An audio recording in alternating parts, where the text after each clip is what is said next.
I used to love my morning coffee until it stopped loving me back. The bloating, the discomfort, it just wasn't worth it anymore. Then I found Everyday Dose, coffee with benefits. It's real coffee blended with mushrooms, collagen, and nootropics. Now I get my morning ritual without the crash or the discomfort. The Black Friday sale is on. Get 61% off your first Coffee Plus starter kit, a free A2 probiotic creamer, and over $100 in free gifts. Plus, you could win $100 cash or even get your entire order refunded. Head to everydayDose.com/podcast or use code podcast at checkout. Hey, what's up, y'all? Kelly Clarkson with Wayfair. My favorite thing about the holidays? Decking out my whole house. It's not a competition, but if it was, well, I'd win the season with Wayfair. Outdoor inflatable Santa? Got it on Wayfair. Trees, lights, and ornaments? Wayfair. Hosting must-haves like dining sets, beds, sheets, and towels? Wayfair. For everything in your style delivered with fast and free shipping, visit Wayfair.com or the Wayfair app to win the season. But again, it's not a competition. Wayfair, every style, every home.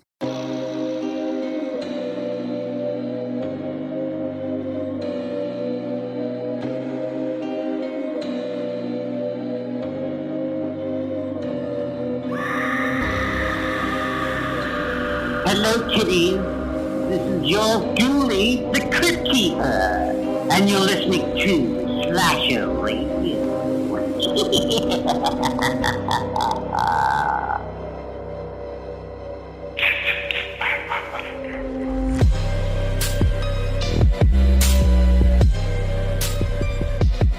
Welcome to Slasher Radio with your host Mikey Bones and Rob Humphrey.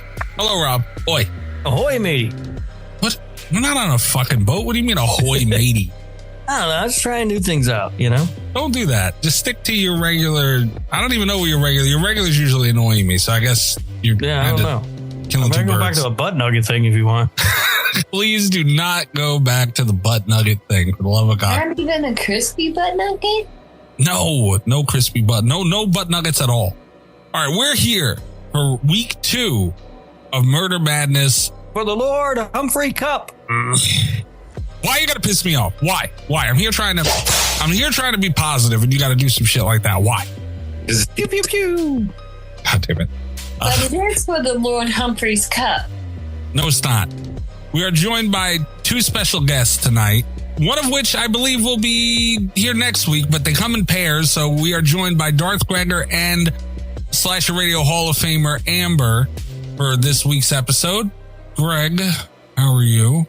I am fantastic. I'm always fantastic when you allow me to be on, your show. Yeah, we're fantastic too. Kick him in the dick. Mm-hmm. Well, yeah. Kick Ghostface right in the dick.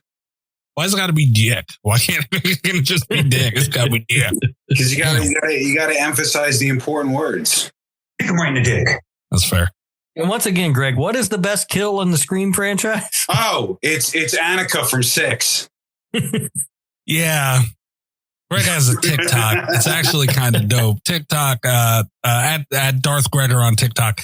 Unfortunately, he's allowed to speak on those, though, and sometimes it aggravates me. You went over the best kills in the Scream franchise on your live this week, right, Greg? Yeah, I did that earlier, yeah.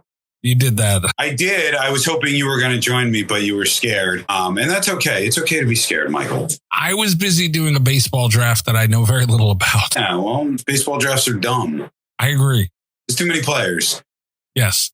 But I did get one to piss off a friend. So, I mean, really, this season's going to be fun for me regardless. Yeah. No, Casey Becker won. I mean, that's what fantasy sports are all about. Just pissing people off. Or you've played fantasy football with me, you know. You've played fantasy football with both of you. I'm well aware. But yeah, absolutely. I've already sent my friend Oi Canada, by the way, you pain in the ass. I've already sent her 2 Vlad Jr. memes. 2. Draft's been over about 2.5 hours and change or so.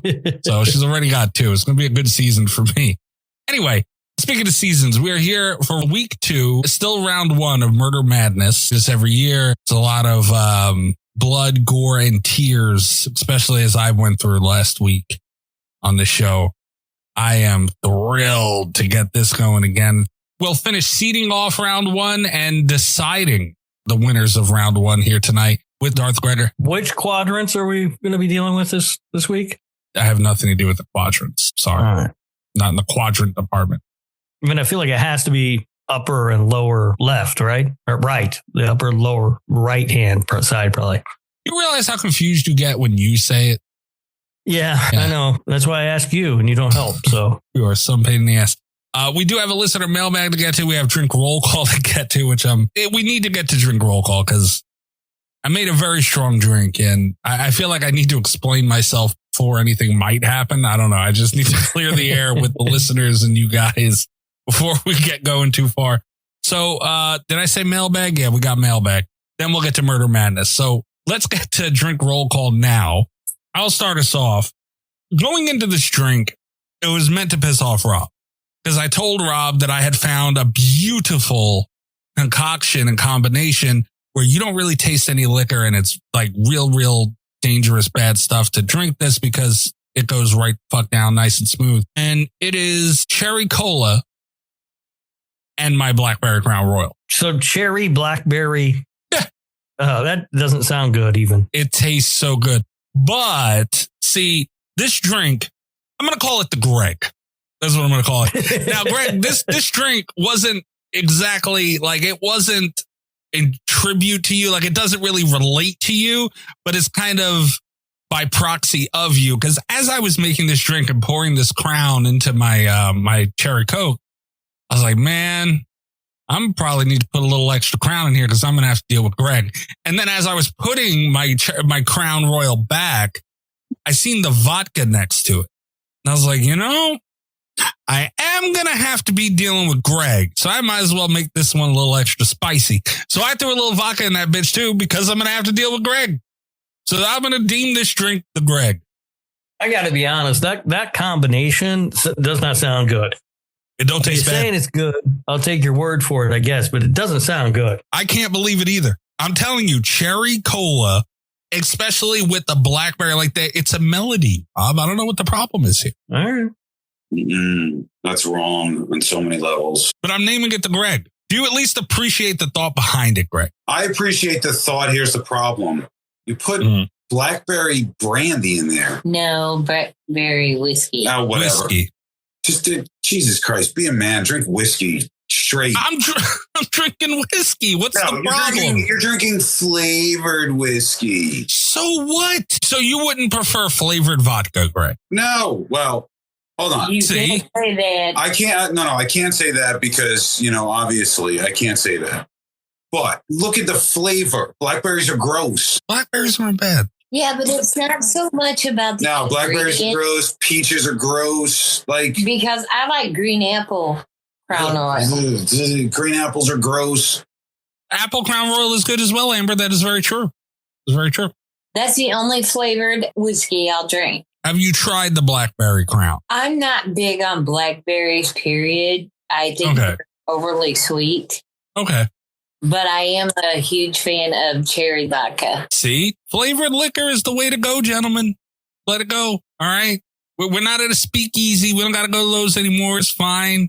It's fine. Prohibition's over. We're okay. We can drink some flavored liquor. It's okay. Depends on the flavor, but you picked a bad flavor, so you lose. If you're drinking anything fancier than toilet hooch, you're not a real man. Balls of you. I'm telling you, I don't know what it is. It's not like I sit and eat blackberries either. I'm not a huge fan. I do like berries, but blackberry probably is my least favorite. I don't know. It's just something with the whiskey where it goes perfectly. I'm dead serious, guys. At least try it one day. You got to at least try it before you knock it this hard. No. To be fair. It's blackberry. I don't fuck with blackberries. God damn it. What are you guys drinking? This thing, I'm letting you know, this thing is fucking strong. I got up to let my dog out a minute ago and I said, all right. Yeah. I'm drinking a spiced rum and Diet Pepsi. Would you like a picture of it? No, I would not want a picture of it. I do. Stop it. Gregory. I want to see. You don't need to see it's a cup with fucking liquor in it. It's fine. You've seen it before. No, but I mean, it could be dressed up for a special occasion. He could have had to properly twirl the mustache so it curls properly. I don't know. Maybe it's got a full beard. I sent a picture to Mikey so he could share it around because I wanted him to have to see it. Rob. Well, can I talk to you for just That's just my drink. And I just talked to you for a minute, I'm Rob. playing with my Peter. Please, me and you. What? When is it going to end? I don't know. It'll eventually get old. I know it will, but like I'm asking, is there like, can I see the light yet? Or where are we at here? I'm not getting tired of it yet. God damn it. But the thing that you have working in your favor is I'm getting into a point where I'm drinking the same thing a lot and I'll get tired of taking the same picture. That's all it is. Yeah, I'll just stop at some point. That's all you're doing to me right now. And I don't understand why. Every week now, you decide to send me a picture, whether it be in a cup or a can, of a Screaming Sicilian mustache on a goddamn cup or can. Why are we doing this? Yeah. Sending a picture of the Screaming Sicilian mustache on things will never get old, just so you know. But the drink roll call thing might get a little old. God damn it. And this mustache is starting to get a little worn. I'm wondering, I might have to get a new one. Ask Greg what he's drinking. Gregory. Yeah, actually, Coke and cherry vodka. You motherfucker. Hold on. Vodka is okay to be flavored. Whiskey is not. Don't whiskey me. That's bullshit. If you can have flavor in your vodka, I can have flavor in my whiskey. That's not. No. Amber, help me out here. That's true. Flavored whiskey that makes zero sense. God damn flavored it. Green Apple Crown Royal is one of my favorites. And that's the kind that I just want neat. That's how much I like that one. Greg, you got a lot of balls on you, boy. You got a lot of balls. Yeah. Wowzers. All right. And see, that's the thing too. Like, I don't see the big deal because I've always like vodka. I've had stages in my life with liquor. And my first real stage was vodka because, you start being able to drink and you want to go as hard as you can, as fast as you can, and you're just going to slam that wall. Vodka's a good way to do that. So I always went for the flavored vodka, dude. Like, I love Ciroc and the red berry Ciroc and all that shit. Like, I liked it a lot. I don't see where the line is here with whiskey all of a sudden. You guys are lunatics. Because whiskey should taste like whiskey. Shouldn't be flavored. Yeah, but there's some flavors that are appealing with whiskey. That's why if you go to a real whiskey drinking, where they tap it from the barrel still and stuff, they serve it with different types of cheeses, different types of meats, and it flavors well with the whiskey. And usually it's a flavorful whiskey that they serve. Shame on the both of you. And thank you, Amber. You're welcome. Amber, what are you drinking this fine evening? I am drinking a dirty Dr. Pepper with maraschino cherry. Hell of a deal. That's like your go-to now, huh? Yeah, it is. I had a vodka moment in my teens, and then it's been straight whiskey for quite a few years, and I just kind of stepped over to the vodka. Okay. Nothing wrong with that. Rob, did we get what you were drinking already? Oh, yeah, we did. We had your fucking... Goddamn. Yeah, you want me to send you a picture of it? I swear to God, you are not above being stabbed. I swear to God. Don't think I won't. If I were, I've already come to terms with, I'm probably going to spend some time in my life in jail at some point or another. Stabbing you would be a real good reason. No, I mean, let's be honest. It's probably going to be when we go to North Brother Island. God damn, we're not getting into that. All right. Oh, yeah. We're not doing that. We're not doing that at all. Good cover. We can't say that on the show. I hate you. You realize that like somebody said that to me today? Cressy was the one to say it. It's like, I was talking to Rob and he was talking about parasailing and to North Brother Island, you two together. We thought maybe a parachute thing would be better. Yeah, he said he told you that we had a drop from a plane. I was like, Cressy, yeah. Why would you say that to him? It'll be fun, Mikey. Me and you, tandem jump. It'll be a good time. Absolutely not. You throw me all the way off. You know that, right? Like I have to recover and mentally recoup after some of the shit you throw me. We have a voicemail to get to. 917-397-KILL. Trace the call. It's coming from inside the house. 917-397-5455. Not a voicemail to get to. We more so have a mailbag to get to. You can send text messages. You can leave voicemails. Voicemails are played on the show. Text messages are read by Ghostface. Also, the messages up on Patreon also get thrown into the mailbag and read by Ghostface. Gregory. Yes. Question for you. Shoot. When we get the voicemails, I don't listen to them until the show because I want, the reaction to be, I kind of look to, just kind of see and put some stuff in order. I believe you or Amber left one last week. And I'm going to be honest, I loaded it up and there was so much shit in the mailbag and I completely forgot it. And I knew you were coming on this week. So was that you that left a voicemail? No. No, that was me. Okay, Amber. Well, I wanted to apologize to you because I did forget the voicemail. But like I said, I knew you guys were coming on this week. So I didn't think, harm nor foul. Well, I'm just going to give you a tidbit of the message. Fair. My disclaimer is I do not hold the same opinions as Greg, and Okay. I do not want that held against me. Sometimes you do. And Greg's the one that sent that. Thank you. Goodbye. Oh, the text message? Yeah, that was me. 100% that was me. Okay. Yeah. Fair enough. Either way, I knew it was one of you guys and I was like, oh shit, I forgot, but we'll be able to get it live from him this week. Fair enough. Even better. Okay. Here are the messages for this week. Hello, hosts and listeners. And oh joy, Darth Gregor is here. God help us all. Anyway, Ghostface here with the mailbag. These messages are from the recent Grudge episode. This message is from Tim. Rob. I'm not sorry for making fun of you on Dummies of Horror. Just speak the truth. Thanks so much for playing the Grudge noise. It legit gave me chills down my spine every time you played it. Don't know why you would do something so mean to me. I would never be mean to you guys. Son of a bitch, Tim. He spent a good 2 minutes talking about us on his newest episode, the newest episode of Dummies of Horror. Yeah, I think we might have a war brewing on our hands here, a little podcast war with the Australians down there. Okay, hold on. We might need war music for that. So we're going to, and I had messaged you that too, because you had said something about they were sized, and I preemptively was like, are we gearing up for a war here? I know. And I was kind of like, I don't know. I don't think so. I think we'll just see what happens. But, I think we might be. We might Holy be getting shit. close to a little bit of a podcast war with the horrors, Dummies of Horror, the horrors of horror. Come at me, bro. Tim, look, I've been nothing but wholesome. Bundaberg, all those things. I don't know what I did to you, but goddamn it, we'll put the helmets on. You know what you did. And now you pissed off Chris. That's the thing too. In our fucking Facebook group thing, he's going, I don't know what I did. I didn't do anything. All that. He knows exactly what he did. Tim, between me and you, I'm just talking to Tim here, everybody. I can appreciate you pissing off Rob. I can get with it. I'll even help you. But you got to understand, I'm right. Like, you got two guns aimed. And I got to catch a bullet too. So, I got to do what I got to do here, man. Goddamn, I don't want to watch the fuck Grudge. It's not right. Fuck. All right. Well, we must then.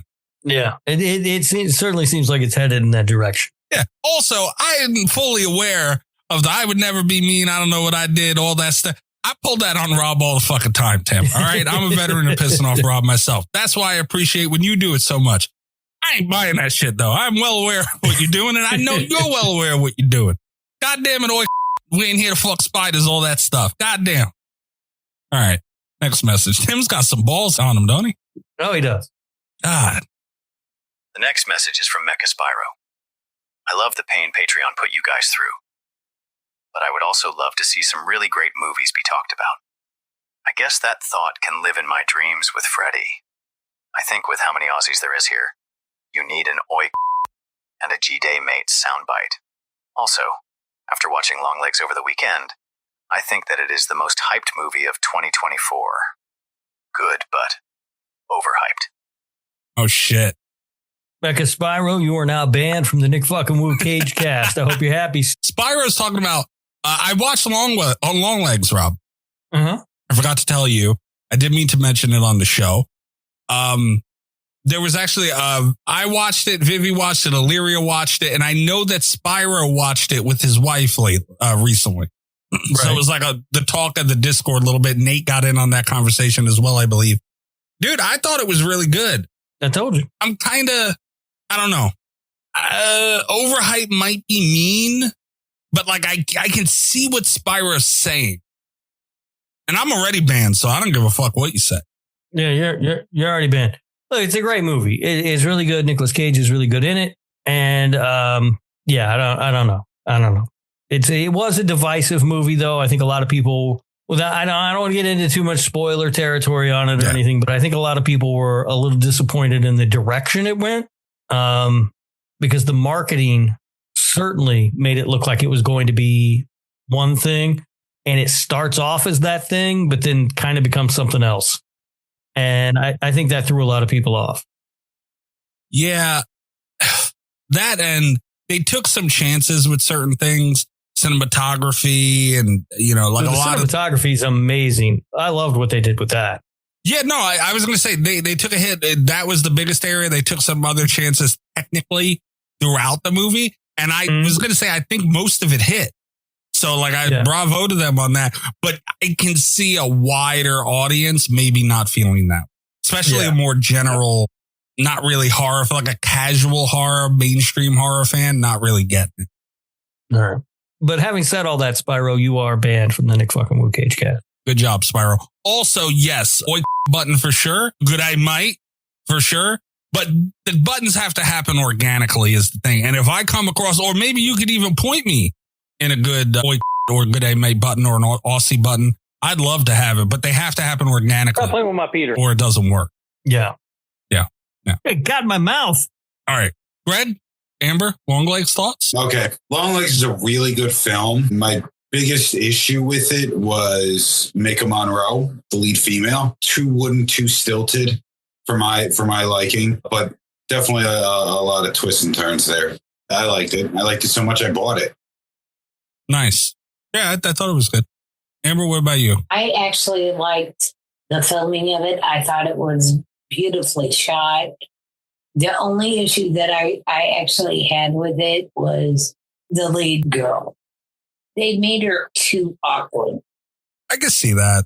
Because by the time we had the third, meeting up with him, so to speak, or flashback of him, she should have pulled her shit together a little bit better than she did. But they played her too timid for me. This is Nick Cage. Bring it. He does. He did. That's true. I didn't say as much as I'm banned from the Nick F. and Wu Cage cast. Nick Cage was phenomenal in this. It cannot be denied. Just a little Longlegs trivia. There's the scene where he's singing Happy Birthday. They've got like a videotape of him playing as he's singing Happy Birthday. One of the agents pauses it and she says that goes on for 22 minutes or something like that. Then they put a camera on him and just let him go. And he went for 22 minutes. That's why she says that. And so there's a real strong push to release the 22-minute cut so we can see what exactly he did. Why wouldn't you? That should be in the DVD cut. No, right. Like something. As he was going, like as they were filming it, somebody looked at Oz Perkins, the director, and was like, hey, what are we doing? And he goes, we cast Nick Cage in our movie. When you have Nick Cage, you just let him be Nick Cage. Yeah, that's fair. All right. That's fair. Also, real quick, before we keep going with the mailbag, while we're talking about movies in general, I guess, I rewatched 30 Days a Night, Rob. Awful movie, yeah. See, yeah, that comes up a lot on the show. And every time it comes up, I say it's really good. You say it's dog awful. And I rewatched it. And it's the first time I've rewatched it in a long time. And I will say this. I don't feel as strongly about it as I did. Yeah, because it's bad. No, it's not bad. See, that's the thing. No, it's not bad. But it's like, I feel like I've gone on about it a little more than I should have now rewatching it. Mm-hmm. And I feel like it's a lot more, I don't know how else to put it, like final bossy, which I usually don't like in a horror movie, especially a vampire horror movie. I don't know if that makes any sense, but if you rewatch it, I feel like you'll know exactly what I mean for everybody listening right now. But yeah, I felt strong enough to bring it up on the show because I've stood up for this movie a lot, but you're still crazy for saying it's bad. That's not a bad movie. I don't like it at all. What say you? Oh, I love 30 Days a Night. Listen. Yeah, I told you it's bad, Mikey. They're ruthless. They're ruthless killing machines. What more do I want out of vampires? And it's got a nice little touching ending at the end. He sacrifices himself for the good of, everybody else there. Yeah, it's a good story. Yeah. I was a little, like I was sitting there too, and I forget some people, I watched it with a group of people and someone hadn't seen it. And I was like, all right, yeah, let's put that on. It's a really good movie. You should see it. And as we're watching, I'm like, damn, it's still good, but like I remembered it being so much better. So I do take a little bit of a step back on 30 Days a Night, but I still think you're crazy. Out of your mind. No, dude, that movie sucked. All right. The rest of the mailbag. The next message is from Vivi. Carly and Rob clearly have great taste in movies. Except Ouija Shark, Rob. That's where I draw the line. I stand by Ouija Shark. That was amazing. It was a good time. We got to see Tarot Gator show up in a surprise appearance in the movie. It was well worth watching. Yeah. Everything Rob just said is bullshit. That movie was awful. It was so fucking bad. We watched it during one of our Discord nights, which was Rob putting it up too, by the way, and everybody hated it but Rob. But Viv, what the fuck? How you gonna just leave a message saying that Rob and Carly have good taste in movies? Like I'm not fucking here. I think she knows you're here. The fuck? I just think you don't qualify as someone who has good taste, as evidenced by you thinking 30 Days of Night is good. God damn it. No. It's evidenced by the fact of what he thinks about Cabin in the Woods. That's why he's got bad taste in music. Movies. Yeah, whatever. We're talking about music before. My taste in music and movies are both stellar. Stand by Cabin in the Woods. But that's a whole nother argument. Also, by the way, Vivi's got a pair of elephant balls along with Tim. Vivi likes The Conjuring and the Insidious movies. I am not going to sit here and take that from an Insidious fan. I'm just not going to do it. Vivi, I can't defend that. Yeah, absolutely not. Far be it from me. I mean, sure, but you, Little Miss Fishballs and all those things that you do, have nerve talking to me about movie taste when you're sitting there talking to me about how the Insidious is so scary. Vivica Blair, shame on you. I'm not going to let her bring that shit to the mailbag, Rock. I'm just not going to do it. Michael, don't you like the Paranormal Craptivity franchise? So you might want to sit this one out, buddy. The fact that you don't like it is the problem here, Greg. No, right? Paranormal Activity is garbage. But what if it had a sex tape, Greg? I mean, maybe if there was a sex tape, I might like it. Part 2 does have the vacuum, the pool cleaner. So that's... Yeah, scariest thing ever to happen in a horror movie. I hate it here more than life itself. I mean, Mikey, I don't know if you understand this. The pool cleaner is in the pool, and then it's not. Moving on with the mailbag, you son of a bitch. These messages are from the Easter egg content from last week's episode. The first message is from Greg. I'm still in shock that Mikey could beat anyone when it comes to trivia. Huh. The next message is from EyeRChris. I got ambushed and bamboozled. Michael paid off Robert just so he can look good at a trivia game. This is no way to treat a Hall of Famer. God damn. The last week's game on the Patreon show, for people who don't subscribe to the Patreon, you are probably a little confused. But last week's game, yeah, Mikey beat Chris in a game that had to do with box office numbers. And I did not know that Chris was not strong with like dates and that sort of thing. So the game was sort of built around, knowing what movies came out in a particular year. And it was just one of those unfortunate things. I had that game planned for a little while. I pulled it out of the old bag of tricks when Chris was going to be on the show, not realizing that it put him at a massive disadvantage. Yeah. And also, Chris, screw you, by the way, Greg. No, we're not going to let Greg's message in there go unscathed. I got some wins under my belt, Greg. Problem is, Rob just tapes all of them and says he won the show. There's a problem here. I got a couple under my belt. But I do not own enough money to give Rob to make me look good. So that is not true. It would take a lot for Rob to make me look good at anything. I earned that one. That is also true. This is very true. But yeah, patreon.com/radio. We have an extra show every week. We do play games on there fairly often. We did do a horror trivia box office, which was fun. So you can go check that out over there. Where were we? Okay. These messages are from last week's episode of Murder Madness. This message is from Spyro. I don't know how Rob thinks this looks like a peen and ass. Typed out heart emoji. If your dick looks like that, then you might need to go to the doctor. Also, we all know this is how you draw a peen 8 == D. The next message is from EyeRChris. Laughing out loud. Mikey forgot to censor the Audrey segment. Finger popping is Slasher Radio approved. And Mikey gave me an Aussie pass. The next message is from Spyro. The new Slasher Radio motto. Slasher Radio. It's finger poppin' good. God damn it. That's a shirt right there.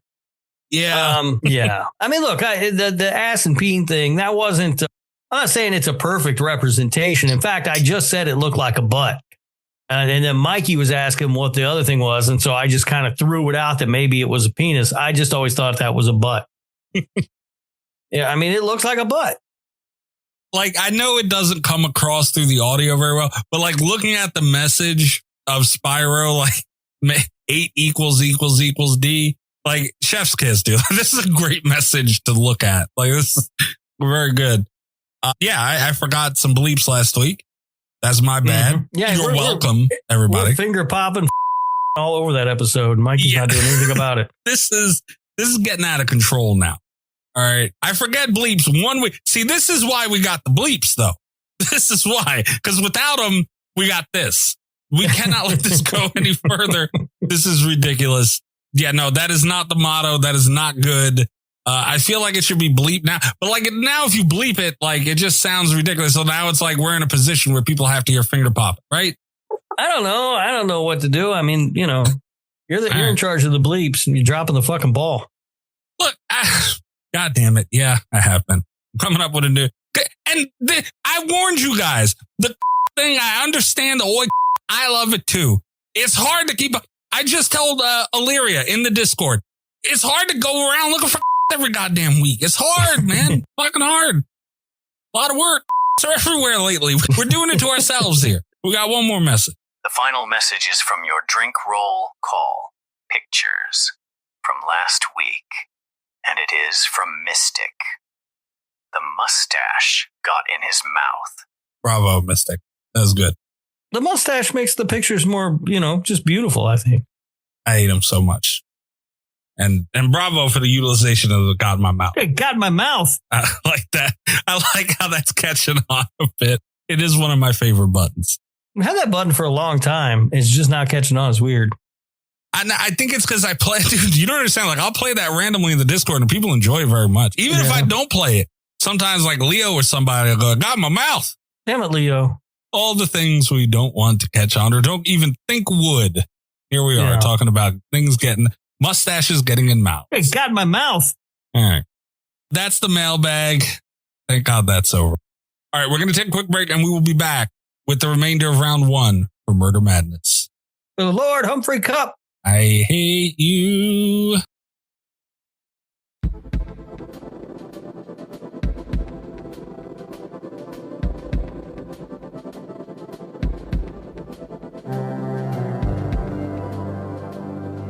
Okay. Greg. Yeah.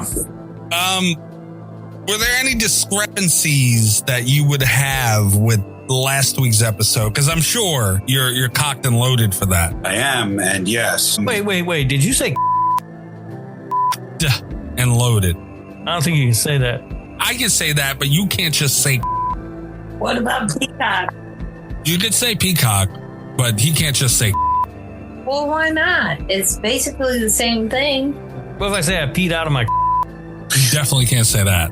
I know that for sure. All right. So, last week, honestly... Please, you're taking notes. Dude, this is what I got to do every week. I got to remind myself, this is what I got to do. This is a yappy. But you only made... No, like, you really only made 2 mistakes. You made 2.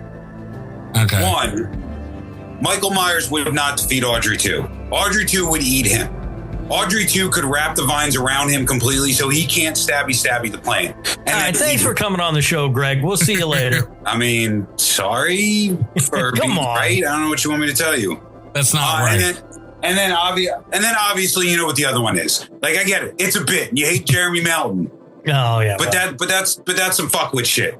Because Jeremy Melton would easily take out... What did he face? Sweeney Todd? Yeah, he's easily taking out Sweeney Todd. Oh, I beg to differ. No, Sweeney Todd ain't got shit. You know what? That is a grown-ass man wearing black clothes, pissing his pants. Like when he was an adult, only when he was a child, and he was bullied as a child. Say that all you want to. It's true. But habits he's done it his whole life.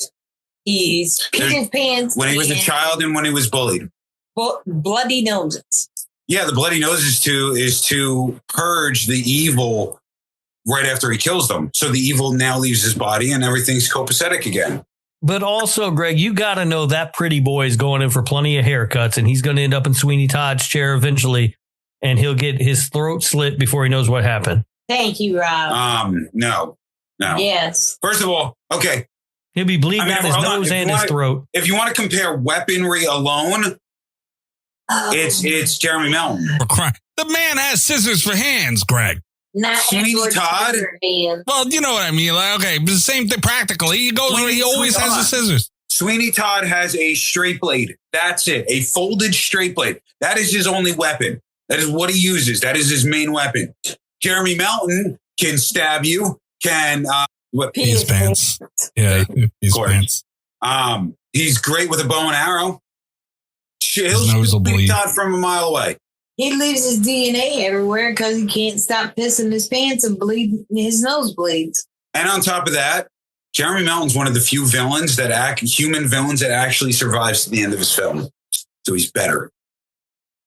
It's like a bad version of Scooby-Doo. Not though, but okay. How about it? But those were the only two big mistakes. I agreed with just about all the other ones. Kind of upset that both my choices were bounced out, but at least Asami I understood. She was not beating the Thing. Even I can admit that. There's no case I can make for Asami beating the Thing. Yeah. All right. Well, I don't feel bad for Jeremy Melton. The bit continues. Okay. It's fun that Greg is for all the, like, he's so bit oriented, but this is the one that kind of like he just really doesn't like. All right. And that's the bit that one we've stuck with for 5 years now. Yeah. Yeah. I ain't going nowhere, Greg. I'm sorry. And it's a lot of fun. But it does get Jeremy Melton into the field of Murder Madness every single year. No matter what. Right. No matter what. He's always out in the first round. Yeah. Get him up out of there. Just like Jason should have been this time. Oh. You hush your mouth. Oh. Okay. All right. Last week, as we're talking about now, we had our first round. The first half of the first round of Murder Madness. And tonight we are going to be finishing up seeding and also deciding the remainder of the first round for Murder Madness. And are we ready to spin the wheel, aka spin the Rob, guys? We're never ready to spin this godforsaken wheel, but I guess we gotta. Wheel, son of a bitch. All right. Let it go.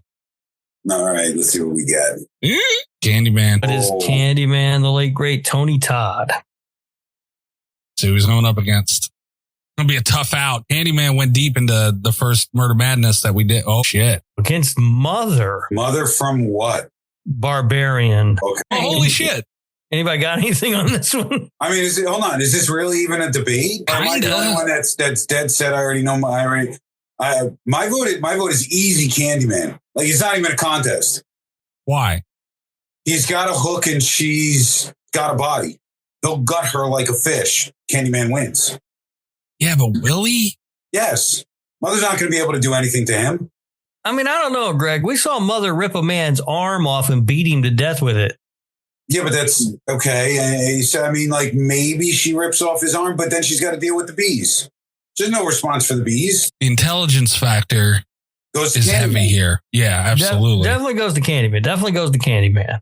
But she's just a brute that attacks, and she's very strong and she knows nothing but attacking. But the thing she has, she's also inbred because he was having sex with all those women that were having babies and having sex with the babies and getting them pregnant and just multiplying. Mikey, go to beesource.com and ask those people if bees can hurt an inbred. Bees can absolutely hurt an inbred. Yeah. Oh, definitely. Their immune system is so bad. I think after 2 to 3 stings, they would probably go into anaphylactic shock. If the sun doesn't kill it. I mean, let's be real here. This is kind of Mother could have beaten a lot of others. She could have, but she's not taking Candyman. Candyman's just too strong. Yeah, I'm leaning Candyman for sure. I tend to agree with you. I think that she's not smart, so she's just going to attack. And Candyman's smart. He's got his hook. He can just cut her open, like Greg said. And also, he's got the bees. Yeah. Yeah. All right. I'm good. Yeah, Candyman. Yeah. All right. Clean sweep Candyman. That is a tough out. Mother could have really contended and done some things here. Yeah, she could have. Yeah, that's a bad matchup. All right. Spin the rod for the next matchup. We're very close to me being very annoyed, but we do have Buffalo Bill. Buffalo Bill. All right. Sounds of the Lambs. Why is there a character from a non-horror movie in a horror movie tournament? Sounds of the Lambs a horror movie. It is not a horror movie. It's a horror movie. Stop it's a cop drama. You take away the one scene, it's a cop drama. Several scenes. What do you mean one scene? Several scenes. One scene. Shame on you. Spinning the rod for the matchup of Buffalo Bill. Now come on here and defend damn Jeremy Melton. Of course I will. We have Billy. Black Christmas. Which All Black right. Christmas? The original Greg. Well, it matters. Okay. God. You're not even taking the good Billy. Got it. Okay.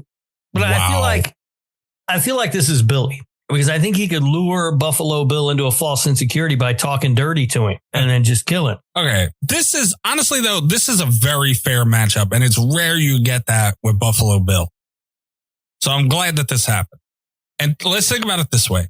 We have Billy from Black Christmas who kind of stalked and I don't even know what the word, like he was literally hiding in the fucking walls of the house, practically, you know, in the attic and whatever, of a bunch of women in a sorority. That was like a sorority house, right? Yeah. And just picked them off. Unsuspecting women. This guy is, you know, overpowering them and taking them by surprise and killing them. So not a lot of brute that we see. We don't even see Billy himself in the original Black Christmas. And Buffalo Bill, who also lured women into the back of vans by, you know, tricking them. So like neither one of them have a ton of force here. So very even playing field, but I think I'm leaning Billy. Yeah. I mean, also we don't really, yeah. All right. I was going to say we don't see Buffalo Bill kill anybody, but we know he kills people. Yeah, but it's more of like, yeah, like he takes women. I don't remember. I haven't seen Silence of the Lambs in a while, but he like traps them in that well or thing. Yeah, but he like chloroforms them, right? Yeah. He like traps. He tricks them. He uses like the old Ted Bundy, like I got a broken arm, help me put this couch in my van. And then he chloroforms them and knocks them out. Yeah. And they wake up in a well where they can't defend themselves. If he actually had to fend for himself against a struggling person or even an aggressive person like Billy, I think he goes down. Yeah. Yeah. Yeah. We all agree? Sure. Yeah, I think, that makes sense. Okay. Another clean sweep. Starting off like last week did. Yeah. Honestly. Spin the rob. The Wolfman. Now, we determined this was the universal Wolfman, right? Yeah, nice classic to get in there. Yeah. Okay. This would have been interesting against Mother. I kind of wish we would have got that matchup. Yeah. That would have been a discussion. The original Wolfman. Okay. Or Mother against Three Finger would have been good. Instead, we get the Wolfman versus Count Orlok. The Wolfman versus Dracula, basically. Good matchup. Universal stuff, kind of, sort of. And it's the original Count Orlok, right? Not whatever that was in Nosferatu from last year. What are we doing, Rob? Yeah, I mean, we've been going pretty much the originals the whole time, right? Fair. I mean, and we did with Universal, the Man. The Wolfman is, you know, it's fair to go original here. Yeah, okay. I think so. Instead of Soda Popinski from the new Nosferatu. And yes, it is freaking Soda Popinski. The first thing I thought, as soon as he showed up on screen, I was like, "Are you fucking kidding me?" So yeah, I mean, this is well, you know what this is? This is Twilight. Why do you do the things that you do? And say the things that you say. Wait, why does he mention a great film like Twilight? Because it's a great film. Holy fucking shit. What? Where am I? What's happening? I love Twilight. Am I on a horror podcast or a love romantic? What are we doing here, Greg? Hold on, it's got vampires and werewolves. Actually, vampires and shifters and wolves. Like, it's a horror film. It's glitter. Yes, they glitter in the sun. Big deal. They have it adds more to the vampire lore. I'll take it. It's girly and they glitter. That's as far as it goes. Fine. All right. What are you thinking on this one, Rob? This is to see these two go at it, because Count Orlok, a big dude. Wolfman also a big dude, but I would imagine Wolfman just kind of tears the shit out of him. No. Yeah, I mean, the original Count Orlok wasn't very big. No, but he was strong. I think Orlok, like strength for strength, is probably stronger than the Wolfman. I wholeheartedly disagree. I know you do. But I guess my problem that I'm struggling with is I said we go classic Orlok, and now I'm trying to remember that fucking movie. I haven't seen it in a long time. It's very good. I like that movie a lot. But I'm struggling because I haven't seen the movie in a long time. Yeah, I don't know. My gut is telling me that it's Orlok. Orlok has more powers to his advantage that he can use. Dude, I just don't think he stands a damn chance against Wolf. Like, I think it just all boils down to that. Yeah, because honestly, all the Wolfman really would have to do is take his claws and swipe his head off. He's done. Yeah, except for, if I'm not mistaken, Orlok can transform into something. And I don't remember if it's mist or if it's bat. As soon as the Wolfman takes a swing, boom, I think he turns into a bat. He turns into a bat, and now he's flying around and he leaves, right? And he leaves and he comes back again. Where all he's got to do is kind of wait for the Wolfman to potentially fall asleep. You say tomato, I say tomato. I'm leaning Count Orlok. And it still winds up catch-up. Yeah, but that's where my vote is going, is Count Orlok in this matchup. This is really hard, but it's a very good matchup. It is. Yeah, a quick Google search confirms that Count Orlok can transfer into a mist-like form. Right, which means he could probably like surround the Wolfman with that mist-like form, then turn back into Count Orlok and get the advantage by then biting him. And I don't think it's enough. Draining before the Wolfman has a shot. I don't think it's enough, man. Even if he say all that happened, right, and he got the bite off, I don't think that bite's really going to phase that werewolf. And I don't think he's going to be able to drain shit before the werewolf gets some type of distance. Like, I don't see the werewolf losing to Nosferatu, Count Orlok. Well, I guess we're in a dead heat then. Rob, where are you leaning? I'm going Wolfman. Greg, you said you were going Orlok? Yes. Yeah, Rob, see, at the moment I'm leaning Orlok. Damn. Why? I still don't know how the Wolfman gets him. It just, I mean, in my vision, he's just going to lunge. It's not a lot of intelligence. That's the thing. That's Greg the thing. I don't know that that's enough. Okay. All right. I don't feel super strongly here, but I just think the Wolfman will pull all the shit out of him. And I don't think he's going to be able to do much. Who's faster? The Wolfman. Orlok can turn into mist. Yes, but look at the degree that it takes of him to turn into that. When the Wolfman is basically a wild animal, and if he gets close enough to them, I know he would slap his head off of him. Not if he's mist. Again, I'm sorry. It's just I'm going with the one, like, as fast as the Wolfman might be, I think the mist is such an advantage that it's hard for me to, vote against Count Orlok. He's going to have to come out of that mist eventually. And I think whenever he does, he gets his ass whooped, is what I think. So, Rob, you're the deciding vote here. I'm going Orlok. Son of a bitch. All right. Orlok moves on. At least we got a good fucking conversation here, so I'm not even mad at it. We got something. Right. Yeah. Yeah, right. I don't know, man. Orlok. He deserves it. Is that a good year? Should be taken into account with Murder Madness, but okay. I mean, that Wolfman movie that came out earlier this year sucked, so. The movies don't matter. Actually, it didn't. It also doesn't suck. It's the definition of perfectly okay. Jack Torrance. All right. It's the other one. I mean, this is from you guys' favorite movie, The Shining. Oh, yeah. It's great. So let's see who Jack's going up against. Johnny. Against Ellie. Who the fuck is Ellie? Evil Dead Rise. Oh, okay. Oh, yeah, it's Ellie. Yeah, all day. Are you kidding me? Yeah. Greg, any argument here from you on The Shining? You're The Shining guy. Jack Torrance? Absolutely. Wait, was her name Ellie? Yeah. Yes. I thought Ellie was the mom. Yeah, she's the one who turns into a deadite. Right. Yeah. Oh, we're talking films. Wow. Okay. Yeah. I should calm down with that drink. Yeah, no, it's definitely Ellie. Yeah. I mean, deadite beats dude with axe. I mean, it's just, I mean, listen, Jack couldn't even kill his own kid. Come on, stop it. Like, little shit. All right. Look, I'm not going to let you guys just railroad Jack Torres or anything. Is he the most interesting character in the world? No. Is he the most dangerous character in the world? No. Should he be a favorite to go very far in this tournament? Probably not. But he was still, like that crazy man. And I think it was a good performance. You guys hate the movie, especially fucking Greg over here. Absolutely. Yeah, but look, be crazy as you want. You ain't going to beat a deadite. Oh, absolutely not. Unless your name's Ash Williams. That's right. And this guy don't got a chainsaw in his hand and he ain't here to fuck spiders. So he's going down to this deadite big time. And a perfect deadite. It's not even like a random, like one of the weird, super zombified deadites that you've seen in the woods or anything. Like the Ellie would, like this was a great performance, a great character, super aggressive. I honestly, Ellie was my dark horse for this. Like this, I'm kind of like low key rooting for Ellie because the mind games that she can play will come into effect later on. Not so much with Jack, but yeah, that's a clean sweep for Ellie here. Good. I can't. And a new addition too. Evil Dead Rise wasn't out the first go around with Murder Madness. All right, spin the roll. Slashy award-winning movie, right? Evil Dead Rise. Didn't we realize? I believe so. That was one of the big winners. Picture of the year. Mm-hmm. Angela Baker, Sleepaway Camp. All right. A veteran of the Murder Madness.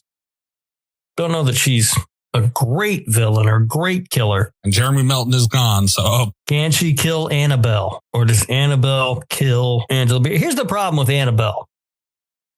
I feel like we are told that Annabelle is very evil, but we see very little from Annabelle in any of those movies. Correct. Right? Like we're just told that she's really evil, but the most evil thing we seem to see her do in any of those movies is she moves on her own. And we don't even see her move. She just is in one place, they cut away, and then she's in another place. So she's like a pool cleaner? Yeah, like I feel like we're told she's very evil and very powerful, but we're never really shown in what way or how or what exactly it is, other than the fact that she seems to be able to move from one place to another on her own. Yeah, I don't care how many people on our Discord. I'm talking to you, Lissa. I'm talking to you, Vivi. Whoever else, off the top of my head, I don't remember. But these Conjuring movies and everything else, it's just a bunch of talk and jump scares to me. And that especially is true with the Annabelle movies. I don't see it. Like, and I know we kind of we trimmed as much ghostly beings off of the list as we could for this year's part. Yeah, like the discussions just aren't fun. They kind of lead to nowhere and it's super unfair for no reason. Like if there was valid justification, fine. But like, yes, is she a spirit? And is it like hard to kill a spirit? Sure. But like, what does this spirit do? Right. So what we're left with then is, can Angela destroy a doll? I believe Angela can, because she had some creative kills throughout the camp and everything, and the twists and turns that came with it. Because honestly, Annabelle, like you said, you don't really see her doing anything. And I think Angela would be the type to just throw it in the river and let it go away.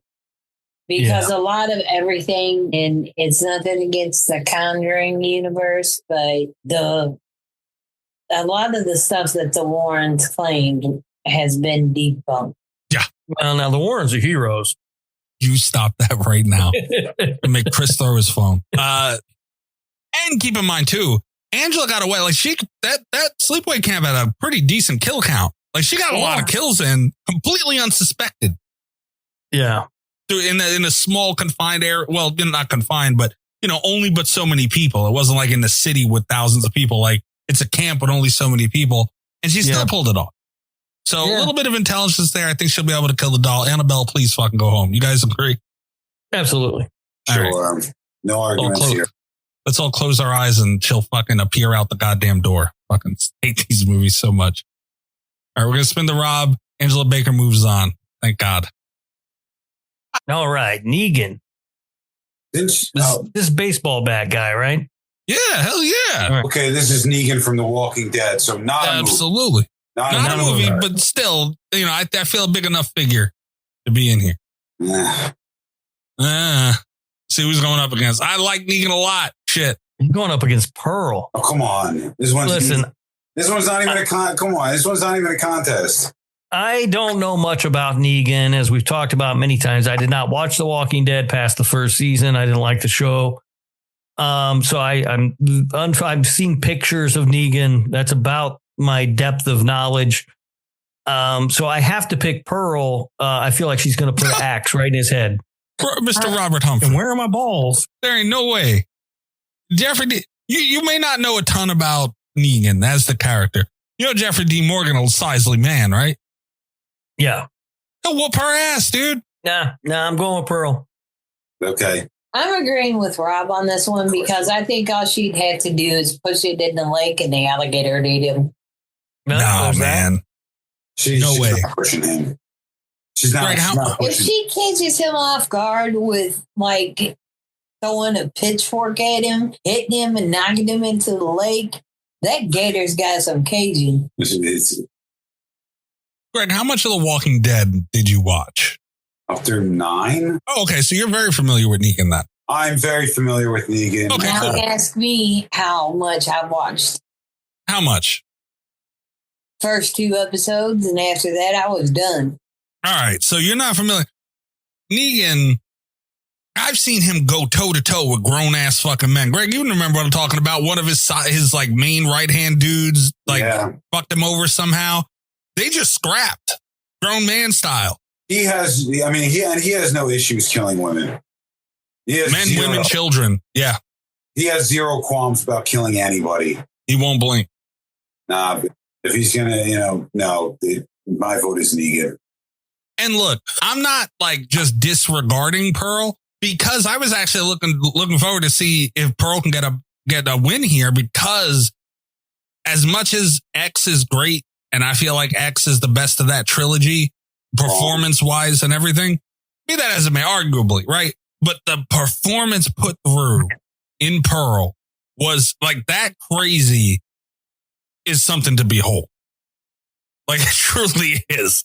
And I honestly wanted to see how many people she can get up out of here with pure crazy. Dude, Negan ain't it, because Negan won't give a fuck about that crazy. He won't blink at it. Nope. He's had hordes of zombies in his face and fought his ass through.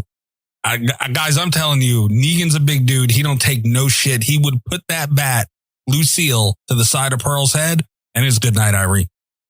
I mean, look, I'm voting for Pearl because I don't know Negan, but That's fair. yeah. And look, if she loses, it's a matchup thing for me because Pearl, I thought actually had a chance to I didn't think she would win this thing, but I thought because she's fucking nuts, had a chance to make a little noise in this thing. But I don't know fucking Negan from anything. So although I might have to vote for Pearl. Why? Well, it's a horror movie tournament.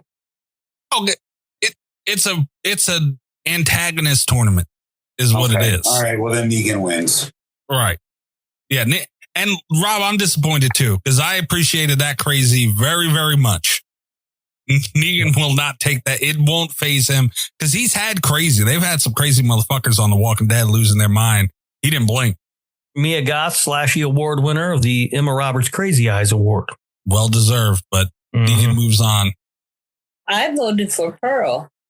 Well, you're going to have next week, Amber. Okay. So we need 3 to offset, or we're going to be dead heat for a lot of these, and there's no way to decide.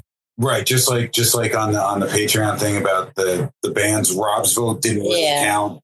Right. Okay. So next week you'll get your votes, and Greg will just be like, kind of. But feel free to weigh in, Amber, because the conversation helps us figure out what we're going to do. So that's fine. Absolutely.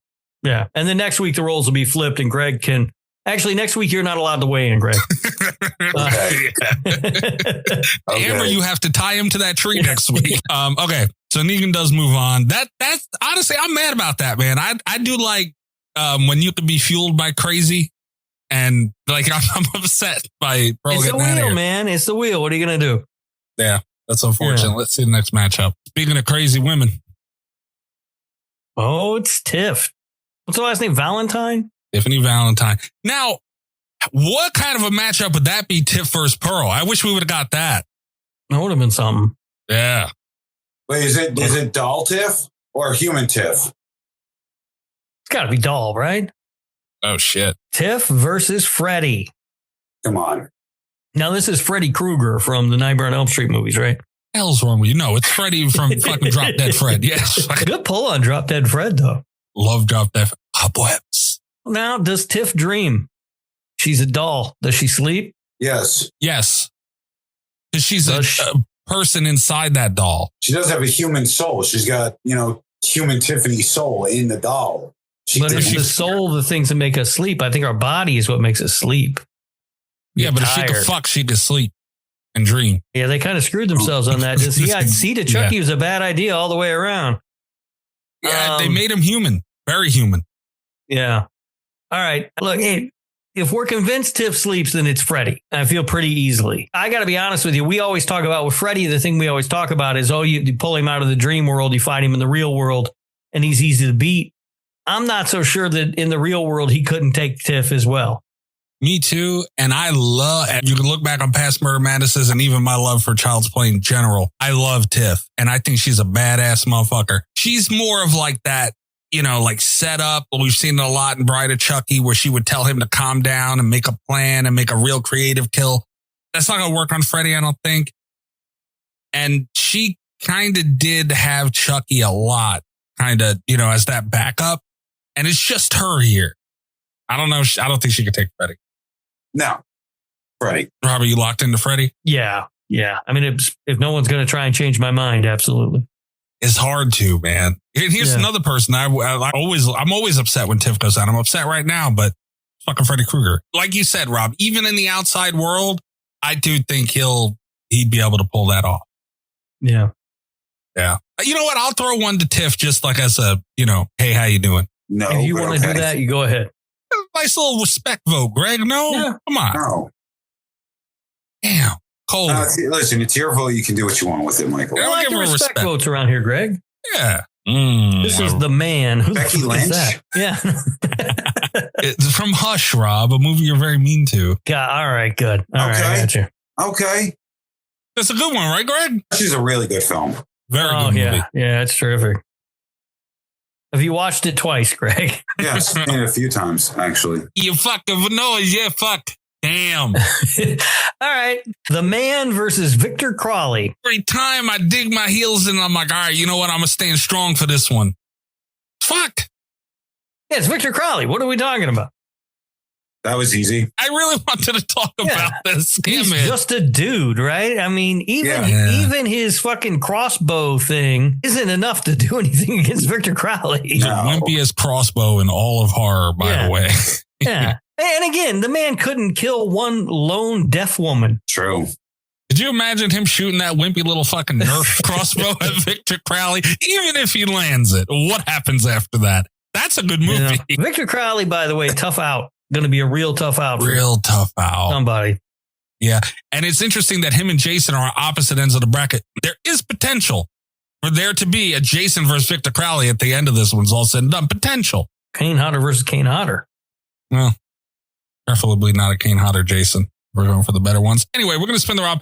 Victor Crowley does move on. That is so disappointing because I was really wanting to talk about, the smarts and the planning and the, just the sadisticness. Because I actually rewatched Hush recently. Rob, still very good. God damn it. And I was reminded of how sadistic this guy was, man. He held up her friend to the window, dead as shit, waving. It was a really cool movie. And it sucks. This is not a conversation. Again, though, I don't know who I would have had him beat. He couldn't kill a deaf woman who was at a cabin out in the middle of nowhere on her own. It's going to be real hard for me to pick him over anybody. Honestly, out of everybody we've done today, I feel like he would beat Jack Torres, maybe, probably. Yes. Jeremy Melton. Oh, he whooped Jeremy Melton's ass. Yeah. Jeremy Melton's the free space in this tournament. It's already been claimed. And that might be maybe Buffalo Bill too, but definitely Buffalo Bill, I guess. Yeah, Buffalo Bill is pretty weak. Yeah, and that's probably about it. So, and he got Victor Crowley. Good for you, guy. Yeah, right. Thanks for coming. Like a killing machine. All right, we're going to spin the Rob. That's so unfortunate. And I was excited. I was like, oh, that's a good pick to put in here.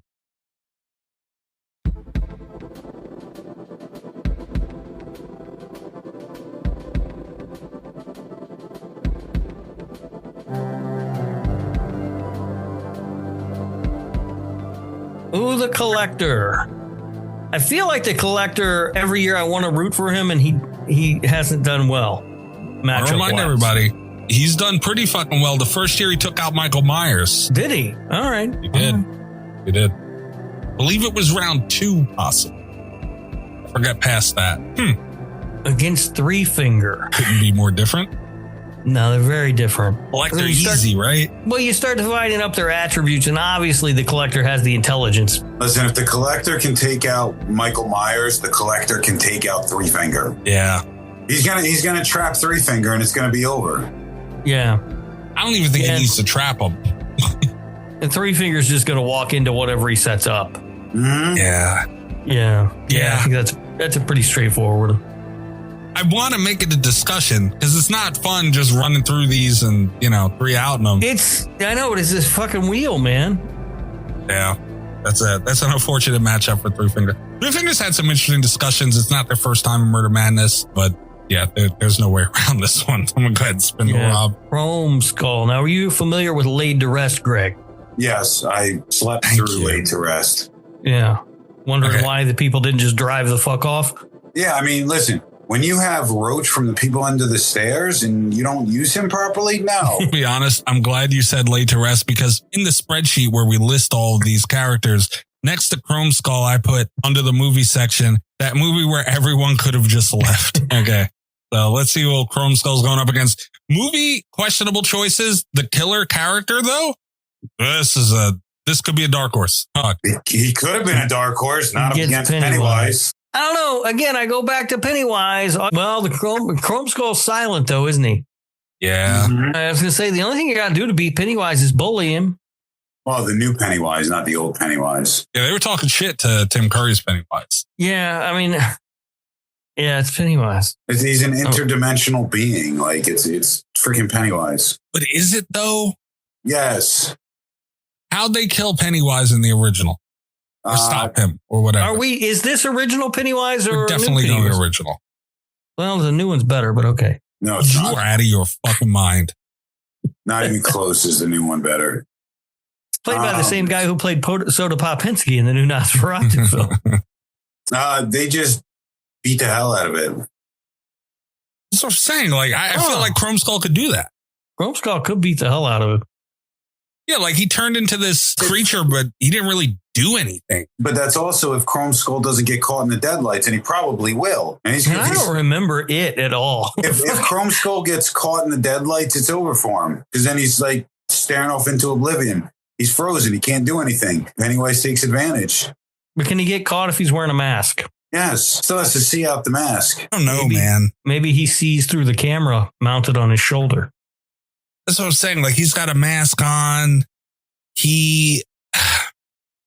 My thought process here is if a bunch of kids could just beat the shit out of Pennywise, dude, Chrome Skull did not play no games.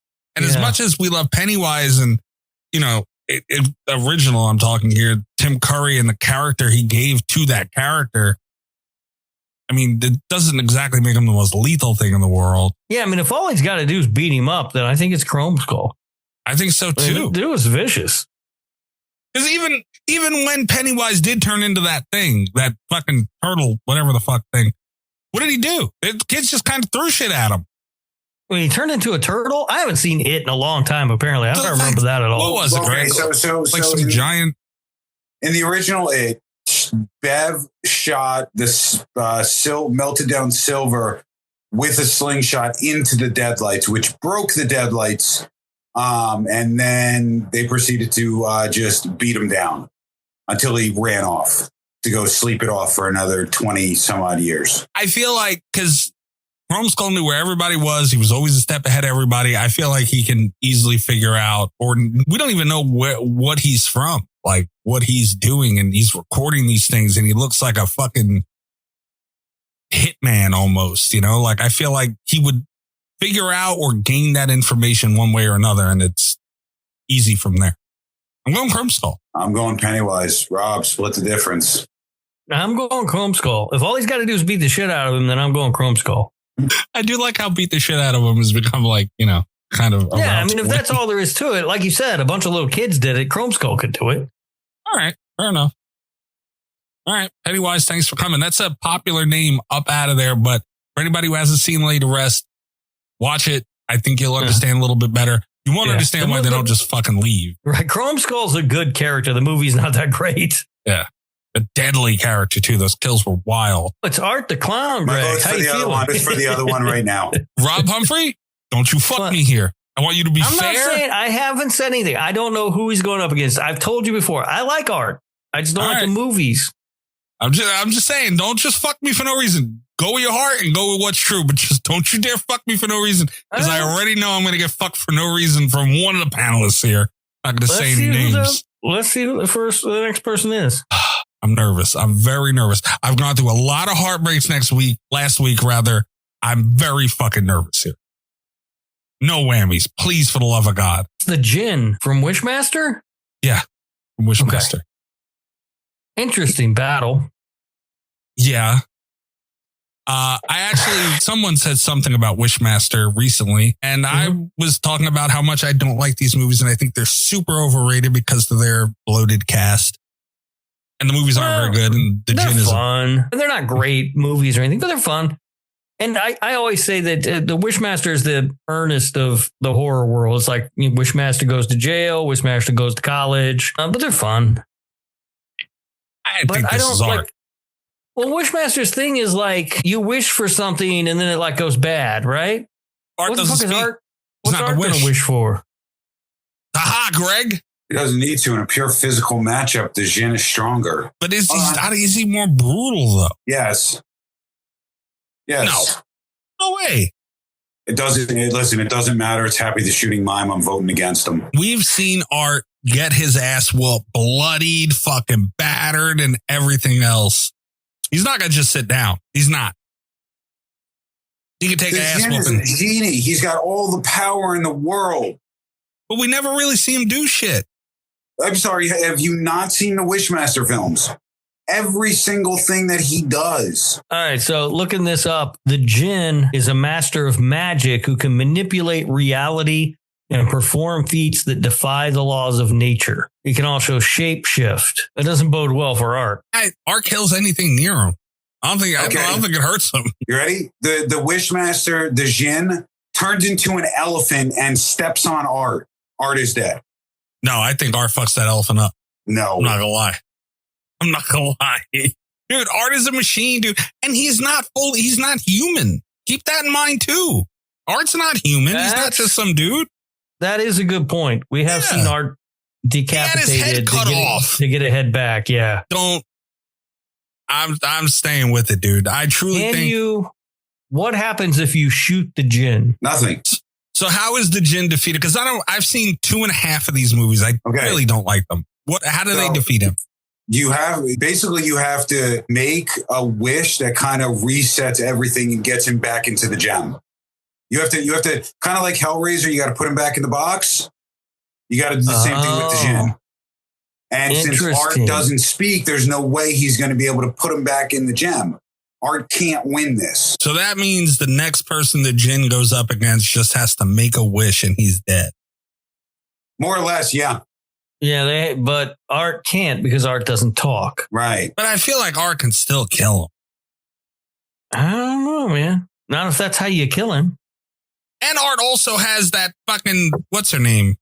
That gave birth to his head again. She did a whole lot of talking for him. Yeah, but I mean, we didn't give Tiff Chucky, so. That's fair. And even if so, do you really think that she's not going to wish for something and the Djinn's going to twist it around? Dude, there's some sadistic fucks. I don't think. Hold on. In Wishmaster, the Djinn can be defeated by strategically using the power of the wishes, what Greg said, or by using an angel sword to kill it. Literally Terrifier 2 and 3. Especially 2. Yeah, and Art doesn't have the sword. He does have the sword. He took it from what's her name? Did she get it back? I don't remember. Yeah, so she got it back at the end of 2, and that's how she gets rid of him by like chopping off his head or something. Remember, because Sienna, I don't know why they made her so dumb in 3. Remember, she tries to rescue her cousin by holding on to the blade of the sword. As if that's not going to cut her hand. To herself. Yeah. I think Art can get a sword and kill somebody. We've seen him. But it's got to be an angel sword is the thing. I'm going art. Did Damian Leone just lift the entirety of Terrifier from Wishmaster? It's very funny. I honestly think art is so demonic. And like I said, you don't really see, like in the movies, the Djinn doesn't really do all too much. Like he is a very overrated character. My biggest complaint is they didn't make him more powerful and they didn't make him more evil. And he kind of comes off, like Rob says, as an earnest of these fucking, the horror genre. And like, he doesn't really do all too much. And art does a whole fucking lot. I got to go with art, man. The Djinn gave someone cancer. Art's not human. The Djinn's not human. Right. That's what I'm saying. It's a fair match. I don't think that's going to hurt art. Oh, man. Look, I know Mikey's going to get upset and say he's being fucked over here, but I really do think it's the Djinn, too. You rat bastards. He can't kill him either of the two ways the guy can be killed. He can't make a wish because he doesn't talk. It's not my fault. I didn't make the character that way. And that's how you're going to have to kill him, because nobody's going to have an angel sword except Sienna, and she's not in this tournament. All right. You guys should be ashamed of yourselves. This is the most... Amber, weigh in on this one, Amber. What do you think about this one, Amber? I think that because of the entity that art is, I don't think the Djinn could get anything on him because, again, he's silent. And I think, and also if you destroy that stone, you destroy the Djinn. And all he has to do is pull out his gun and shoot it. All right, I didn't read nothing about a stone when I Googled it. I don't know nothing about a stone. What's a stone about, Greg? You seem to be the authority. That's the stone that's in the statue that they find when at the beginning when the statue falls because the guy's drunk. I haven't seen these movies in years. I don't remember no damn statue. Yeah. But if you destroy the stone, do you kill the Djinn? No, actually, destroying the stone lets the Djinn out. No, I don't know. It's been too long since I know nobody watched these movies in years. They're not good movies. No, that's not true. I watched both of. I watched 1 and 2 last year. But I also love both films. I prefer 2 over 1. So, like, I'll watch them on a regular. I honestly think that art could take it. They're sons of bitches, Amber. That's what they are. In the Wishmaster films, destroying the gem that holds the Djinn doesn't necessarily kill or destroy him, but rather releases him to roam free. Okay, well, my bad. Like I said, it's been forever since I've seen them. All right, no, it's the Djinn, dude. I'm sorry. I can't. I mean, if art talked, it would be a different story maybe, but it didn't talk. And I mean, it's a matchup thing, dude. It's the wheel again, right? Like this is the one person that art is just not capable of defeating. We're going to change this Murder Madness tournament from horror antagonist to Fuck Mikey. This is the Fuck Mikey edition. One thing we got to do when we make these, if we do this again with any characters, we got to make sure we know enough about these characters so I don't have to Google shit to figure out their powers. Well, it's not, I mean, we're going to watch 64 movies. I'm not fucking doing it. So, I'm typing into Google, what happens when you destroy the stone in Wishmaster? Yeah, well, the Patreon shows make me look up Mississippi bird bath. I don't think you're exactly losing in this show. I'm going to spin the Rob. You guys should be ashamed of yourselves. No, see. I mean, I don't feel ashamed of myself. I feel like it makes sense. If art could talk, I would have taken him, but he couldn't. Santa Jaws, everyone's favorite holiday villain. Not mine. Not mine. Not really mine either, to be honest with you. Mine's still on the wheel. All right. What? Oh. If we... Fuck this wheel. I'm going to spin it. Oh, that would have been perfect. That would have been good. Santa Jaws against Amanda Young. Saw. Bob's favorite franchise. It's Amanda, right? She'll trap the shark. That's what I was thinking that along the way. Yeah, I was kind of thinking that, but it's a shark. It's not just a shark. It's Santa Jaw. Right, but here's the thing: you had Bruce beat. You had Bruce win. Yeah. Over Betsy Palmer. Yeah. So, or Mrs. Voorhees. So you have Santa Jaws win over another human. The problem is he's not just any shark. He's Santa Jaws, and he's attracted to Christmas decorations. And I don't think Amanda's going to have Christmas decorations, so she can fly under his radar and trap him. Blinking lights are Christmas decorations. Yeah, but Amanda's part of her whole being is, the stealth. You don't even know she was in a whole movie and people didn't even know she was the fucking one of the villains, like studies. And, that's what her and Jigsaw do. I mean, if she can create all these super elaborate traps that are insane throughout the Saw franchise, surely she can put together a contraption to trap a fucking shark in a certain part of water. I don't feel that shark stands a damn chance. And the difference between Jason's mom and Amanda is, she was just like this crazy older lady going around, cutting people up with axes and stuff. Amanda's a very different animal. I'm going Amanda. I'm going Santa Jaws. As much as it pains me to say, I'm going Amanda as well. Yeah, I think the combination of a lack of Christmas decorations and Christmas spirit actually helps Amanda in this matchup. And not only that, I feel like she would know to stay away from. That's like their whole thing. Like they study, they know everything about the person they're targeting. I feel like this would be easy for her. All right. So Amanda moves on. And fucking Terrifier, Art the Clown got in Santa Jaws. Well, he's too Christmassy. He was fucking dressed up like Santa. Santa Jaws would eat his ass. God damn it. Henry. I'm assuming this is Henry, Portrait of a Serial Killer. Yeah, this is going to be a big boy. I wish Negan would have went up against Henry. Greg, would that not have been a fucking big boy battle? Would have been a big boy battle. Yeah, that's unfortunate. Luckily, they're both on the same side, so they might both have a shot. We'll see. Greg, Henry, Portrait of a Serial Killer, amazing movie, right? Yes.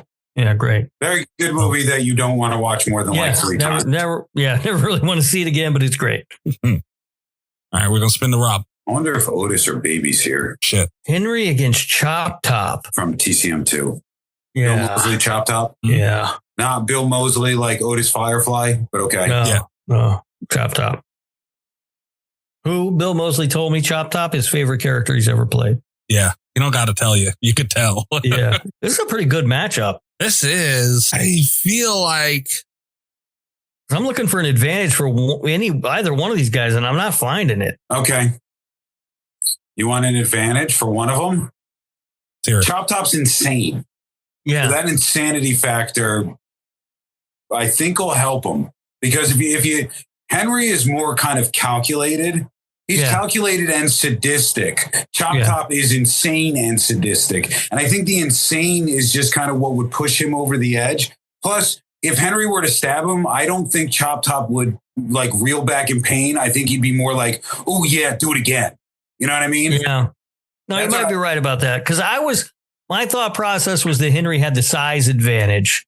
Oh yeah. But I think maybe with a guy like Chop Top, that doesn't really matter. No, because I would say they're probably both about the same height. Henry's a little wider, but so that doesn't necessarily, correlate to that much. I just think it's the insanity factor that puts Chop Top over the edge. Yeah, I mean, I can definitely see that. Mikey, what are you thinking? I think both have points. Size advantage, Henry. Rob, correct. And crazy factor, Greg, also correct. I do feel like, though, in TCM2, which is unfortunately the only place we've seen Chop Top, that character needs to come back, possibly even his own spinoff. That was a mistake by the TCM franchise. Anyway, he did a lot of telling Leatherface what to do, though, in that movie. And he was kind of like, the muscle to Chop Top. And we didn't really see Chop Top do like a tremendous amount himself. Which is why, I feel like if it just came to, he'll probably like some of that pain that Henry's dishing out. But Henry does not fucking play, and he will not stop until you are not moving, as we've seen several times in Henry, Portrait of a Serial Killer. And I feel like that's all good and well until he just beats you to death. Which is, I think, what would happen if these two squared off. I'm strongly leaning Henry here as much as I like Chop Top far more as a character. I don't like this matchup. I don't like it either. Yeah, I don't like this matchup. I mean, it's a great matchup. It's just really hard. Well, here's a little suggestion, if you don't mind. Absolutely. No, go ahead. Please help. Yeah. Okay, you both make these valid points on both of the characters. But again, you're looking at Chop Top, who is insane. And I think that he would get some good licks in from Henry. But I think bottom line, he would go the distance because he's just like, He's already got a metal plate. The skin in his wig was blown off, and he's still sitting there peeling the skin off his own head and eating it. That's crazy shit. And how he chased Stretch up those stairs to where she saw Grandma. He kind of got it from Stretch. Could be. That's a fair point, man. He very well could take an ass whooping and enjoy a good portion of it and, get a stab in. That's very possible. This is a tough matchup. It is very tough. The only other thing I keep thinking, though, is because Chop Top's crazy, he's not thinking about what he's doing. He's just going. And that can lead to you making mistakes. And if you make a mistake, Henry is calculating and could take advantage of it and come out on top. Henry just knows how to kill, essentially. He's just kind of going around life trying to fit in and make it. But really, at the end of the day, he's just a fucking killing machine, kind of. But I also got to be honest, I really just kind of wanted Chop Top to win this thing. I do too. That's the thing. Bill Moseley, former guest of the show multiple times, really love Chop Top. But I think I'm going to stick with Henry. And it's tough. Who does Chop Top kill in the movie? I don't remember him killing anybody. No, I don't think he does. That's what I'm saying. We don't see him really do anything. It's going to be Chop Top regardless, just because I think in a one-on-one fight, I think that his insanity factor puts him over the edge. So my vote is Chop Top. Fair. I mean, I see that. I do. But God damn it. I don't. It's Henry. It's Henry. I basically simply on the fact that we don't see Chop Top kill anybody. The one person we really see him try to kill is Stretch. He chases her around and he can't kill her. And fucking Henry, we see him killing people and leaves a lady in a suitcase. God damn, I'm not happy about it. I don't want Chop Top to not be in here. Well, if you think about it, Chop Top didn't really kill him, but he literally almost beat LJ to death, or LG, because he kept whacking him in the head and stuff like that. Somebody that just keeps going like he does, mistakes could be made, but I think he could handle his own. No, that is a good point, too. He did beat the fuck out of that dude. Yeah, he did. And he could have killed him if he wanted to. I don't think he wanted to. Well, Bubba wanted the face, so. Yeah. Right. Fair point, yeah.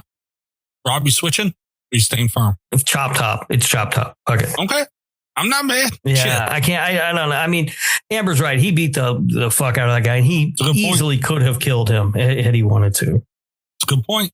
And that was all I was really looking for. Was like he didn't kill anybody in the movie, really. You know what I mean? But yeah, he could have. So that's good enough for me. That might have been matchup of the night. That was tough. That was really tough. And Henry. It's not that I don't like the character of Henry because you're not supposed to, but it's a great character. Yeah. And Michael Rooker's amazing in the role and everything. It's not as if I wanted him to go home, but it's fucking Chop Top, man. Bill Moseley, you kidding me? Yeah. Yeah, it was tough. Trying to sign a Chop Top poster for me. Yeah. It was great too. I think I told you this when I went there, his pens weren't working. So he just kind of started doodling and writing shit all over it. To try to get the pins to work. And he goes, I can give you another one if you want. Fuck no, that's the one I want. Hell yeah. Yeah, it's awesome. Still got to get a frame for that fucking thing.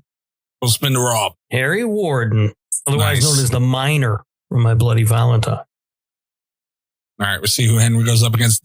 We got 3 more matchups, including this one left. So we only got a few more spins on this fucking godforsaken wheel. Oh, fuck. Oh, against Rose the Hat. God damn her and her hat. I like the hat. I kind of like Rose. I like Harry Warden more. Yeah, I'm trying to remember somebody who's seen doctors. Have anybody else seen Dr. Sleep? Yep. How do they get the shit out of the people? Is it through the mouth? They kind of just like suck the air above them. Yeah. That pulls it out. They suck the life force out of them. Yeah. And most of it's kids. I think like what I remember most, because I've only seen the movie once in theaters. It was fine, I guess. But I just remember thinking, man, this is a lot like Monsters, Inc. Fair. I don't know. My gut's telling me this is Harry Warden, unless somebody's got something else. I'm voting Harry Warden because she's not going to, even all souped up. Like, I don't think she has the physical. Well, She does have powers, though. It all really depends on the last time she was fed. Last time she fed. Because if she hasn't fed in a long time, then it's an easy win for Harry Warden. But if she's fully fed, she does have powers. Yeah. He's human. So what are the extent of her powers, though? Like a good looking hat. Other than that, I mean, she can do mental mind tricks, kind of. Like she can go into Harry Warden's head and kind of fuck with him. He's already a little nuts. That might work. He's not, the most mentally strong person in the world. It might be Rose. It might be Rose because she does have powers and Harry Warden doesn't. Even if they're face to face and she's souped up, I don't see him swinging that pickaxe to be able to get her. Thinking Rose, Rob. I don't like it either. All right. So according to the Stephen King wiki, he didn't even go to a forum. Rose the Hat has the powers of astral projection and the power to project the consciousness, I can't say that word, of oneself from the body, and telepathy and the power to read and project thoughts. Oh, yeah. If that's the case, then she can easily distract him. Yeah. I mean, damn it. My Bloody Valentine might be the movie they screwed the most on this fucking show. Poltergeist is kind of. Poltergeist gets fucked pretty good. Yeah. But yeah, I think it's probably Rose the Hat. Harry's not mentally strong enough. Yeah. All right. 3-0. Rose the Hat then. Fine. Damn it.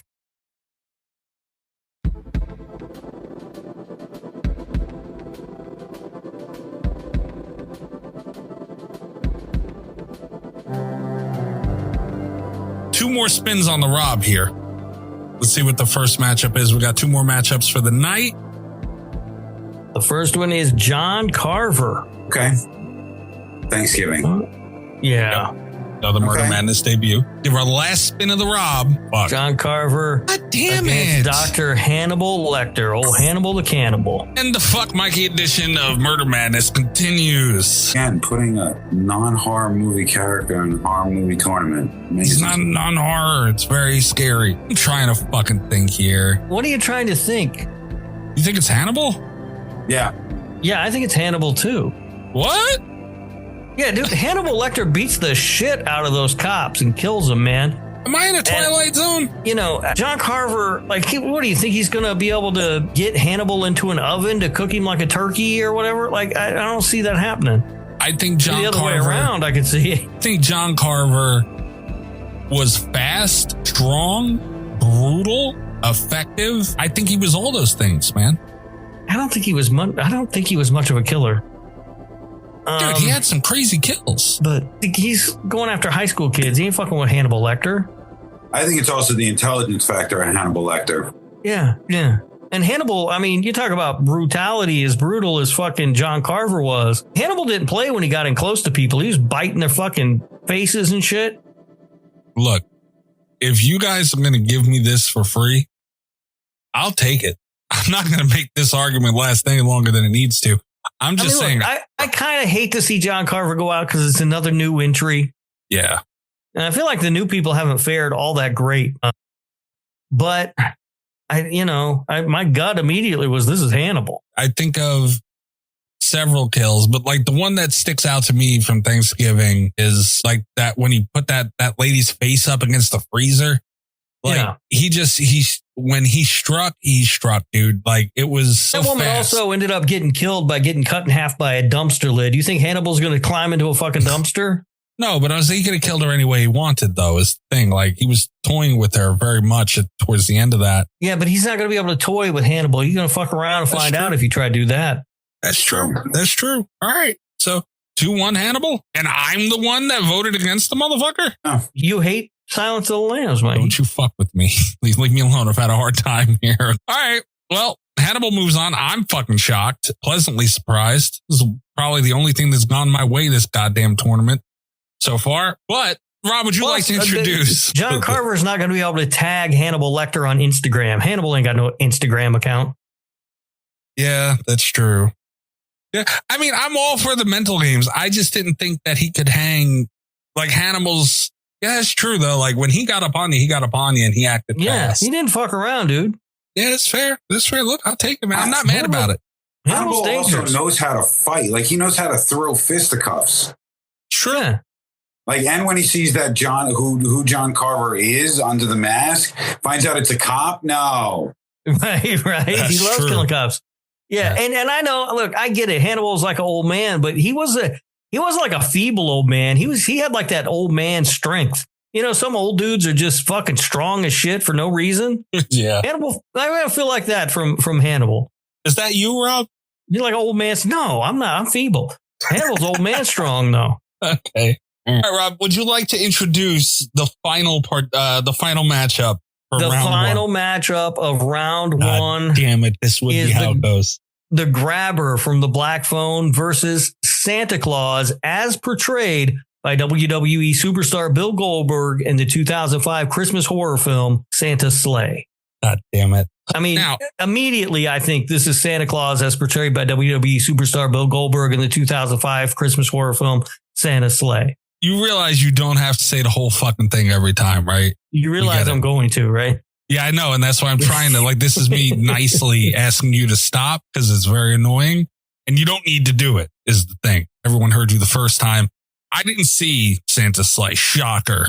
I'm holding that bullet off as long as I possibly can. So what? Oh, you mean Santa's Sleigh starring WWE superstar Bill Goldberg? Okay. Motherfucker. Yeah, I haven't seen that.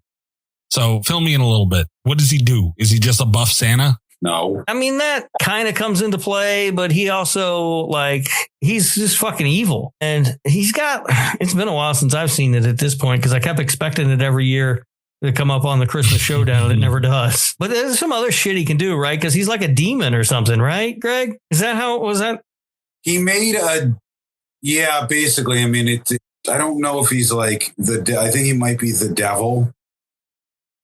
And he makes he wagers against an angel in a curling match to see who, whether he's going to be good or not. And because he loses, his punishment is to be Santa Claus for 1,000 years. And and it's the 1,000-year anniversary of that. So he's coming back. Yeah, he doesn't have to be nice anymore. He can kill people. Oh, no, this is great. Yeah, this is giving myself a little bit of context here and looking up so I can at least see and give myself a real vote here. It doesn't matter because Santa Claus, as portrayed by WWE superstar Bill Goldberg in the 2005 Christmas horror film Santa's Sleigh, is going to beat a skinny little diddler. I love the Black Phone, love the Grabber, like the carrot, like Ethan Hawke did a phenomenal job. There's your boy Chris Kattan. Chris Kattan, Rob. Another amazing movie that Chris Kattan is in. I said this already. I was wrong about Chris Kattan. As long as I like hearing you say it though, because I did say him. Yeah, I like Chris Kattan. Yeah, but I do like the Black Phone a lot. I like the character. I have the Black Phone mask. Like I really enjoy it. He had a hard time whooping a little boy's ass. From what I'm seeing here in this kill from Santa and Santa's Sleigh. Okay, yeah, like I don't see the Grabber winning. No. No, Santa Claus, as portrayed by WWE superstar Bill Goldberg in the 2005 Christmas horror film Santa's Sleigh, is definitely the winner. Yeah, he's too strong. He's strong, he's fast, he's brutal. Okay. I mean, that, as much as I hate it. And I also want people listening, I feel like this needs to be said, especially to more casual horror fans. It's not all about name value and title and popularity. Like, that's not what we're doing here. Like, a lot of Black Phone fans, it was a very popular movie. You can't just look at this and the Grabber losing to a ridiculous character in a ridiculous movie and it looks awful. I agree. I hate it too, but that's the reality of it. Like, this guy would whoop the Grabber's ass probably. The movie is amazing, first of all. So don't sell that short. And, don't sell the prowess of Santa Claus as portrayed by WWE superstar Bill Goldberg in the 2005 Christmas horror film Santa's Sleigh short. And also don't sell short the joy that I take in knowing that he's going to be around in the next round at least. And you get to say this at least another dozen times. Yeah. Well, I'm putting a pity vote for the Grabber only because I like the movie a lot and I know it doesn't matter. So it is technically a clean sweep though. For this fucking guy. God damn it. Why do you get lucky when you force these ridiculous characters in? You did this with Dr. Chalice. Now you're doing it again. Yes, Dr. Chalice fucked his way all the way to the third round. And I honestly thought I had a shot getting him past Ripley. No way. What the fuck made you think you had a shot in that? Because she was already walking around those little underwear. Dr. Chalice could work those off her. Jesus Christ. All right. That's the last matchup. Huge victory for Santa, as portrayed by WWE superstar Bill Goldberg in the 2005 Christmas horror film Santa's Sleigh. I cannot fucking stand you with any fiber of my being. Yeah, this was full of heartbreak again for me. I hate this very much. I'm kind of just looking through the next round, and we have some tough matchups that we're going to have to start getting down to next week in round 2, which round 2 and 3 we do next week, right? Yeah, I believe so. So Amber will be joining us for that. Thank you for that, gentlemen. Absolutely. Ours. Are you going to be reseeding? No, we don't reseed. We did seeding today. Yeah. No, I thought you might want to like spin some more wheels. That's all. No, we kind of hate the wheel. We use the wheel for the first round. It does the seeding for the first round, and then we just roll from there. Yeah. Greg just wants to torture us. That's all he's trying to do. Listen, saying that. I like the wheel. The wheel is always good to me. So who am I mad about that? It was able to take out Happy the Shooting Mime, so I'm good. It was able to take out Jeremy Melton. Jeremy Melton's a bid. He was going to get taken out. Like, kind of fair. Oh, it's not a bid. It is 100% a bid, or else they would do the right thing, and they won't do the right thing. Because nobody wants a bloody nose, pissy pants. Oh my God.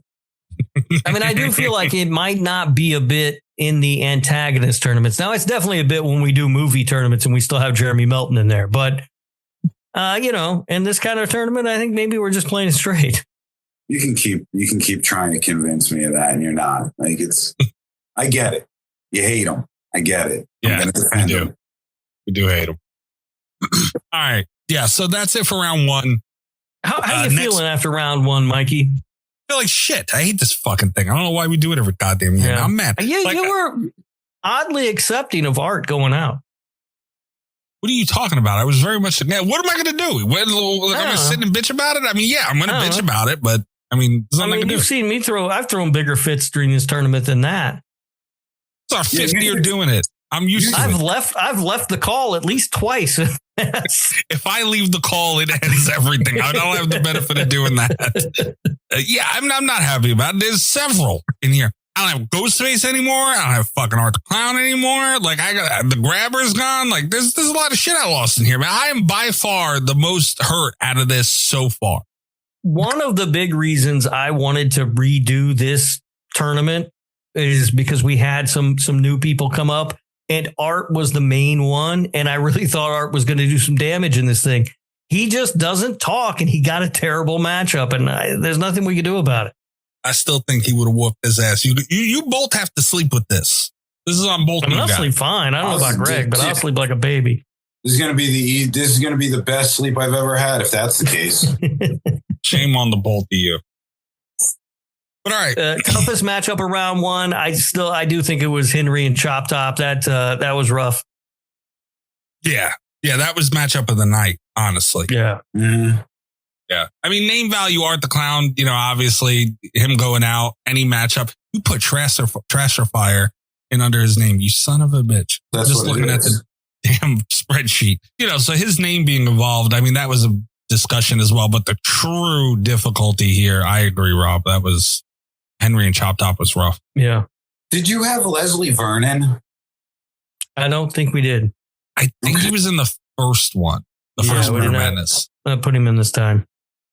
Yeah. Can't, gotta give people a rest. Yeah. No. All right. So that's it for round 1. Next week, we will be doing round 2 and 3 with Amber. And then we have finale where we do the semifinals. And the finals. Or no, I think we do. No, we do it that way. We're going to be back next week with another round or 2. You had it right. You had it right. We're doing 2 rounds next week, and then the semifinals and the finals. Which seems like, I know the semifinals and the finals always concerns me that the show is going to be really short because we're not doing that many matchups. But we bring in a panel, and there's a lot of discussion, and also a lot of like dumb bullshit that goes on. So it always works out. It does always work out one way or another. So we'll be back next week. Quadrants ready for next week. We're going to really need to know what quadrant we're in at all times. You didn't say quadrant without for the remainder of the show after you did the first time. That's what you get. I know, because I know you're not doing them for this first round. I'm not doing them at all. At some point, you have to set up the bracket, and so then there's going to be quadrants. I hate it here. Slasher Radio on TikTok, YouTube, Twitter, Blue Sky, all those things. Go give it a follow. Patreon.com/Slasher Radio. Tier starting as low as $3 a month. Currently have our highest number of patrons that we've had, so we very much appreciate that. Consider going over to supporting the show. You get ad-free show. What else do you get? You get an extra every week, certain tiers. There's tiers that have merch, all kinds of shit. Again, patreon.com/Slasher Radio. Also a free week trial. So we've had several patrons who signed up for the free week trial, ended up signing back on. We appreciate that very much. Go take advantage of that. Like any good drug dealer. First one's free. The way to think about it. We did what do we call it? The versus of Murder. The Killer Beats versus. Yeah. Killer Beats versus, where we put up 2 albums. What were those albums again, Rob? It was Led Zeppelin 4 versus Metallica's Master of Puppets. Yeah, we listened to each song by song, obviously not the whole song. And although close a couple of times, because Jesus. But it was a lot of fun and music loving. We try and get a little bit of everything on the Patreon, a little bit of horror, a little bit of music, a little bit of comedy. We try and hit all angles for our exclusive listeners. Yeah. And I'm at Mikey's Dead. You don't want to bother me, I cut it. That's fine by me. Robert, where are they finding you? You can find me on Twitter, Blue Sky, Instagram, at Radio Rob123. And you can listen to the other show that I do, the Nick fucking Woo Cage Cast, all about Nicolas Cage. As we make our way through his filmography in chronological order, we just released our episode on Army of One, and we have an episode coming up on Arsenal. And you had a new band member today, too. That's right. We added to the band list. We might be the podcast with the most people banned. Yeah, you banned poor Spyro. But that's okay, Spyro. You joined the likes of me and Damien Buffet, and Greg's not banned over there yet, is he? No, I don't believe Greg has been banned. Not yet. You got to do something to get banned, man. Next time you're on there, Greg, just talk about puppets. That's all you got to do. No, I would never speak ill of puppets like that. All right. That's just silly and asking for trouble, Mike. Greg behaves himself over there. Why is it here where nobody behaves? Yourself included, Mr. Humphrey. I am exactly the same on both shows. I don't believe that. And I'm a little too drunk to get to my buttons effective. Bullshit. All right. Greg, thank you very much for joining us. The lovely Amber, we appreciate you as well. Let everybody know where they can get in touch with you guys. Amber will be seeing you next week, and unfortunately, Greg as well, unless you get him tied to that tree. Tying me to a tree won't do anything if I can still talk. I said last when I first brought it up, we just hear him screaming some shit about Jeremy Melton from the yard. Yeah. The neighbors will love that. Well, I do have to say thank you for having me on. This was fun. I am looking forward to the roundtable discussion at the very end to see where everything lies. For those wondering, you can find me on TikTok at Darth Gregor, where currently I'm just doing a horror movie review of the day, but the movie that I talk about had to have been released on that day. Like today, whatever today's date is, I talked about things. Ooh. Or AKA Hellraiser in Space, which came out before Leprechaun in Space, which came out before Jason X. So Pinhead's really the first of like the major baddies to be out in space. Fair point. Yeah, I always stuck to that Leprechaun did it before Jason. Everybody gets mad at Jason X. Leprechaun stuck that hole in the ground first. And I gave it a 7.2 out of 10. I don't know. I also happen to be a really big fan of the Hellraiser franchise. Well, that explains a lot of stuff. Yeah. You know, honestly, I've been wanting to do a rewatch of the Hellraiser franchise. And the problem with it is I know I'm only going to get to a certain point and be like, okay, I don't want to do this anymore. But I want to see where that line is. You know, like it's been a while. I did that once. I sat down and watched like over a weekend, all the Hellraiser movies, dude. So that's a long fucking weekend. You watched all of them? Yeah. Damn. All right, Amber, where's everybody finding you? You can find me at Blazing Dawn 202 at TikTok. Nice. We'll be seeing Amber next week. We'll also, unfortunately, be met with Greg next week, unless you get some to that tree. You gotta really work on that tree thing. It's duct tape, bro. You gotta cover the mouth. A whole roll of duct tape. Oh, you got to get like the thick one. But we'll be back with round 2 and 3 and Amber next week. Good night from Slasher Radio. All the best with Slasher Radio podcast.